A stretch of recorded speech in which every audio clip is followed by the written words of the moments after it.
سامنے بنتے ہوئے دیکھا ہوتا ہے۔ فرزند علی ہاشمی ان شخصیات میں سے ہیں جنہیں میں یہ تو نہیں کہوں گی کہ میرے ہاتھوں میں پلے بڑے ہیں، لیکن ان کی گروتھ، ان کی خاص طور پر ادبی گروتھ میں نے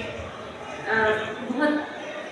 جو ہے یہ ان سے میری پہلی ملاقات علامہ اقبال اوپن یونیورسٹی میں اس وقت ہوئی تھی جب انہیں خود بھی نہیں پتہ تھا کہ انہوں نے آگے کیا کرنا ہے، اور یہ ان کا میں اس کا کریڈٹ نہیں لے رہی کہ میری وجہ سے وہ شاعر بن گئے یا میں نے کچھ شاعری میں انہیں گائیڈ کیا ہے، ایسا نہیں۔ میرا خیال ہے ان کی آوازیں ہم سے زیادہ تیز ہیں۔ فرزند علی ہاشمی سے ایک عقیدت کا تعلق، ایک بڑا مشفقانہ سا تعلق قائم ہوا، اور مجھے اس وقت آئیڈیا نہیں تھا کہ ان کی فلاسفی شعر و ادب میں کیا ہو سکتی ہے، لیکن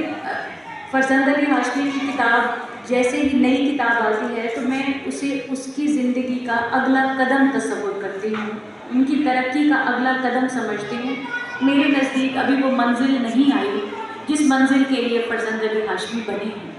تو ابھی ان کی وہ جستجو جاری ہے۔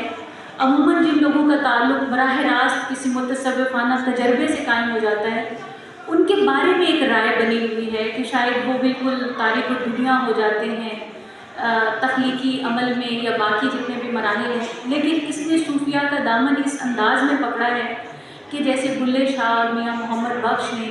تبلیغ کے لیے، محبت کے اظہار کے لیے شاعری کو ہی وسیلہ بنایا، تو مجھے لگتا ہے کہ فرزند علی ہاشمی نے بھی تصوف کے اپنے تجربات کو انہی صوفیہ کی روش پر چلتے ہوئے اسی طرح سے شعری وسیلے تراشے ہیں جس میں وہ تصوف کے بیانیے بھی جنم لیتے ہیں، اور ساتھ ساتھ وہ ایک نوجوان شاعر بھی ہیں۔ تو کبھی کعبہ میرے پیچھے ہے، کلیسا میرے آگے، تو اس کشمکش کی شاعری ہے یہ محبت کے 72 چراغ،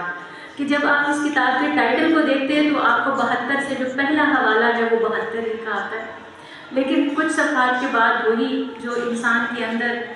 من و حقوق کے ساتھ جو لڑائیاں لڑ رہا ہے وہ اس کی پوری تصویر کشی ہے کہ کبھی اسے وہ خیر کھینچ رہی ہے اور کبھی اسے دنیا بھی اپنی طرف بہلا رہی ہے، بلکہ کہیں کہیں بہکا بھی رہی ہے۔